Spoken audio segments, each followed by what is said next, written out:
Greetings, Dragon Ball fans, and welcome to the third part of What If Time Travel Was a One-Way Ticket, where we look at how Trunks and the timeline would have changed if he knew that this was entirely a one-way trip. Previously, we saw the androids of this past stripped of their, shall we say, negative programming, and given back their original names that were a mere footnote in the files detailing their reconstruction. Trunks, after ceasing his constant monitoring of the pair, had taken to a more peaceful life, going back to school and engaging with this younger version of his mother and his former master, Gohan. But then, trouble came a-knockin'. Lapis and Lazuli, formerly 17 and 18, had been attacked by semi-perfect Cell. In the future, he had found 17 alone and slightly insane after watching his sister be torn apart as she reached for Trunks inside the bowels of the time machine. The already half-complete Cell then managed to head into the past, but was stymied by the fact that his quarry was very mobile, as they constantly attempted to avoid Trunks' watchful eye. When he caught up with them, and after watching his sister be consumed, Lapis ran to the only person he and his sister really knew, their former parole officer, of a sort, Trunks. Hearing this, Vegeta then runs off to face this new threat, wanting to distance himself from his supposed offspring's cowardice. Things did not go too well for the prince. The Cell games commenced, and we got a rather odd matchup of the Time Chamber-assisted and Trunks and Piccolo-trained Lapis, throwing down with the now complete monster that ate his sister. When it was eventually Gohan's turn, the lack of 16 to push him over the edge caused the boy to fail as well. Trunks, however, was still up and about, but also struggling to push through to Super Saiyan 2. At the end, when Cell's death beam was inbound, Lapis took the hit for him. His sacrifice and the mingled, resurgent memory of his mother's death was enough to push Trunks over the edge. Cell watches and feels the man before him quickly transform. Now sensing the energy spiking, he maybe even gets a little bit scared. Trunks, on the other hand, is in no mood for games, and comes in quickly, kneeing Cell in the gut. In typical Dragon Ball fashion, you'd probably see the knee impression poking out of Cell's back.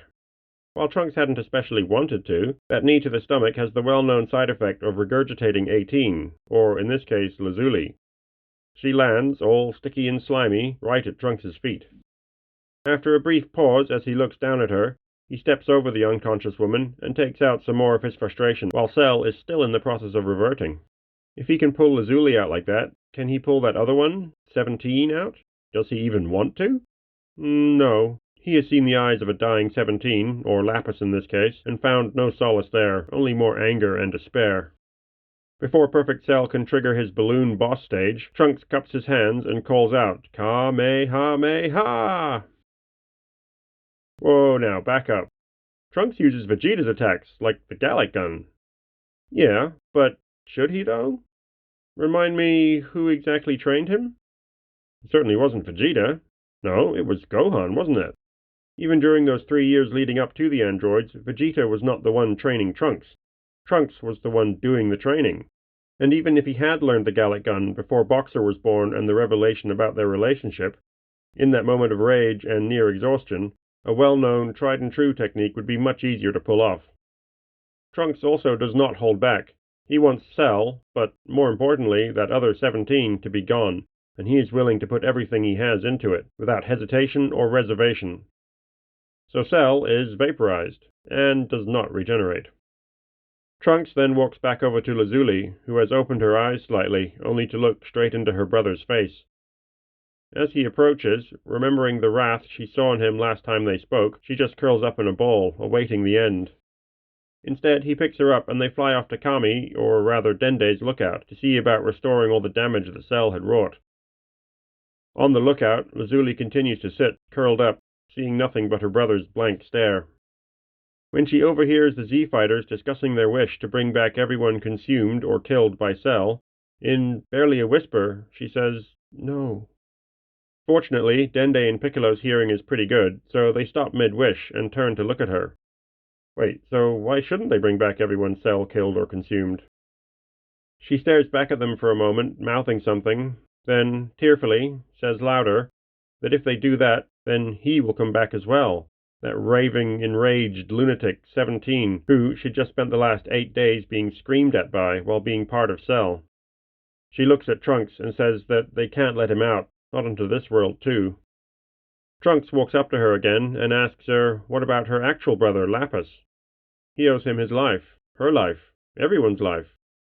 He'd sacrificed herself to avenge her. But Lazuli can only stare at the ground, unable to answer. When Trunks holds out his hand, she eventually takes it and is pulled upright. Trunks, in his base form, asks her if she even wants Lapis back. The hurt look on her face is answer enough. Of course she does. I mean, she would never actually say that to her younger brother, but she truly does. So, punch me, Trunks says, spreading his arms wide. As much as you want him back, hit me. She stares at him almost angrily, then takes a step back, saying that she doesn't want to hit him. He steps towards her and points to his cheek. For Lapis's sake, hit me, as hard as you can. Okay, fine, screw him then, and the punch comes flying in, connecting with his open, undefended face. It would be unrealistic to say that he doesn't react at all, not being in Super Saiyan at the moment, but he also doesn't go far, barely to the edge of the lookout. Is that the best you've got? He asks. With a slow nod, Lazuli starts to understand, but Trunks continues. He tells her briefly of the year that he, Piccolo, and her brother had spent in the time chamber. She'd seen him on the ground, but was so focused on his face that she hadn't noticed the rest of him. Thinking back now, he was different. Not bulky, but certainly bigger and stronger than she had ever recalled him being. Trunks had of course trained his base against Lapis and Piccolo as much as he could afford while chasing Stage 4 Super Saiyan, and then Super Saiyan 2. And Lapis had been training against that Stage 4 since Trunks achieved it fairly early on. This Lapis can easily deal with 17 if they both come back to life, so the first wish is to bring back everyone killed or consumed by Cell. The second wish, proposed by Krillin, is to make Lapis and Lazuli human again, but of course that is beyond Shenron's power, so the bombs are removed instead. As the balls lift up and fly off, they can see a thin beam of light piercing the western sky. Lazuli, and after a moment, Trunks, Piccolo, Gohan, and Goku all fly off after her. They arrive back at the site of the Cell Games to see Lapis kneeling with another, slimmer version of himself lying on the ground, gasping his last. When they both look up to see Lazuli land, they both smile. Then 17's life fades away. Feeling a bit awkward, everyone but Trunks and Lazuli turn to leave, when a battered-looking but now very much alive Vegeta bursts onto the scene. "Where is Cell?" he demands. "He wants a yeah, Trunks killed him." Grumble, grumble, useless half-breed, grumble, grumble. After the rest actually manage to leave, Lapis and Lazuli are dithering over what to do with 17. Part of them hates what he is, but he is also them, or what they would have been, if not for Trunks' intervention. Trunks then blasts out a deep grave, and they deposit the body into it. They then stand there for a while, just staring at the small mound of dirt, not really saying anything. When Trunks turns to leave, it is his turn to be stopped by a hand on his arm. Lazuli gives him a gentle hug and says thank you for everything. They separate, and he grasps Lapis's arm and says that any time either of them want to train, or even, just hang out. He doesn't know, maybe he'd like that? They then smile awkwardly at each other before Trunks heads back to West City. 7 years later, Gohan comes knocking on Trunks' door. Some girl from school has convinced him to participate in the next World Martial Arts tournament, and he was wondering if he'd like to participate as well. Goku and Vegeta, after hearing about it, are both attending, and Goku thought Trunks might want the chance to show his father how far he'd come. Also, training with his dad is cool and all, but could they maybe train for a bit too? Gohan had let things slide what with school and all, so maybe a refresher of some sort? On top of that, training Videl is really slow going, since she's effectively starting from scratch. He would really appreciate some pointers. Trunks, of course, agrees to help Gohan and even this Videl girl train for the tournament. Goten, of course, has his father around, so he doesn't need the help as much. If he's honest with himself, Trunks' own training has slacked off as well. He has, however, been doing some light training from time to time with Lapis, and to a much lesser extent, Lazuli. When Gohan eventually goes to leave, the door opens in front of him, and Lazuli, of all people, walks in, grocery bags in hand. Their time together has, as I'm sure you've guessed, eroded the underlying, dislike, and slowly replaced it with familiarity. They have a fairly deep, shared experience, not to mention trauma, and people have bonded over far less. So, I'm sorry, Krillin, but some other emotional ties have been forged here. Good luck, though. Maybe you'll meet someone at the tournament. Lapis is actually quite happy with this arrangement. His sister seems happy enough, and he has a friend. On hearing about the tournament, and more importantly the prize money, both of them decide to sign up as well. So the matchups are a bit different this round. Through the Kai's magic, future Trunks takes Gohan's place against Kibito, and Lapis takes the place of Killer against Mighty Mask. Gohan still gets upset by Spopovich's beatdown on Videl, despite all the training they had done with Trunks, and is about to go off, to which Trunks is fairly encouraging. Again, Goku manages to hold him back though. When it's Trunks' turn to step up to face Kibito, things happen about as they do in canon, only with Trunks being drained and Lazuli rushing out to interrupt, not giving a damn about what the rest of them are saying. Shin then has to recast a second trap to stop her, thus allowing Spopovich and Yamu to drain him and escape. Lazuli, forgetting her upcoming match with the previous champ, blasts off after them, with Lapis close behind. Vegeta initially refuses to go, but relents when Goku promises to face him, either in the arena or somewhere else. He's not at all happy though, as the previous match had been stricken due to interference, so his chances to show Trunks who's top dog has been taken from him. Gohan, having returned from treating Videl, also flies off to help, promising Videl that he'll explain everything later. We are then treated to a rather lackluster bout involving the previous World Martial Arts Champion taking on Jewel. Mighty Mask, or rather Kid Goten and Trunks' match, is also stricken, as they have no one to face. They have won no matches so far, and their, or rather Mighty Mask's, punch score had been the lowest. So Krillin, having easily beaten Pintar, then goes up against the champ, Mr. Satan, or Satan rather, in a one-on-one finale. Unlike 18, however, he has no interest in false victories, so happily claims the title for himself. The 25th World Martial Arts Champion, and winner of a lot of money, is the Krill Dog. Someone get this man a financial advisor. We don't want a repeat of that Marin debacle, do we? What? Wait, that wasn't canon? The whole insurance thing with him dying off planet? Huh. Meanwhile, over in some random wastelands, Kibito has met his unfortunate end at the hands of Dabura. With Krillin remaining behind to finish the tournament, he is spared the stone skin disease, but Piccolo is not so fortunate and ends up a statue. Krillin's spot on that list is replaced by Lapis, who just wasn't fast enough to remove his glove before it spread to him. I'll admit that I was toying with the idea that the androids might be immune to the curse, but clothing gets petrified just as easily, and the androids are not pure machines anyway.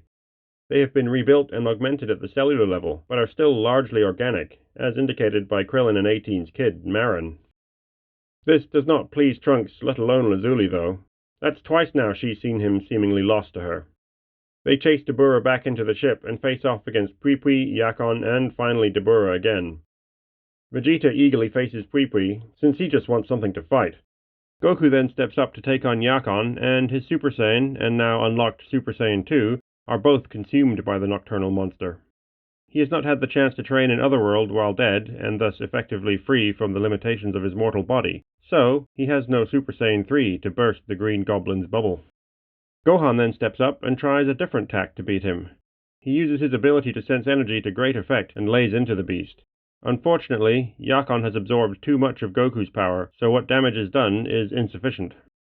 When he inevitably goes Super Saiyan as well, it is immediately consumed. Even Gohan's also unlocked Super Saiyan 2 is consumed. They then gather and worry about what to do next. Fortunately, by this point, Babidi is getting increasingly annoyed by Yakon's stealing of the energy that he needs for Buu, so he resets the arena to Yakon's disadvantage. Lazuli, having figured out Goku's original plan, then steps up. With her infinite energy engine cranked up to 11, thanks to that little bit of training she'd done with her boyfriend and brother, she dumps more and more energy into Yakon. It takes a while, though, and every moment that ticks by really pisses off Babidi. Finally, sensing the time is right, she strains hard.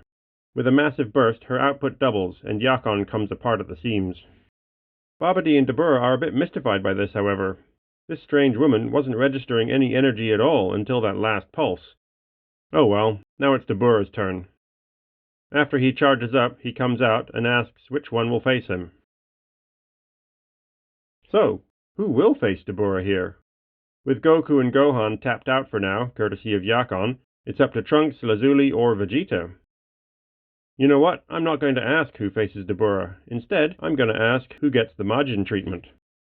The traditional path will see a slight shift in the target of Vegeta's wrath, from Goku to this constant, if irrational, reminder of his fears and failures, future Trunks. Alternatively, Trunks' youth could easily be brought back to the surface, turning him against someone he now cares deeply for. And finally, Lazuli. Could the evil wizard somehow reinstate that code that Bulma deleted? Or just bring forth that desire for nihilistic destruction from her own youth? Leave your choice in the poll, and let's see who gets a nice symbol carved on their forehead next time on Dragon Ball: What If Time Travel Was a One-Way Ticket?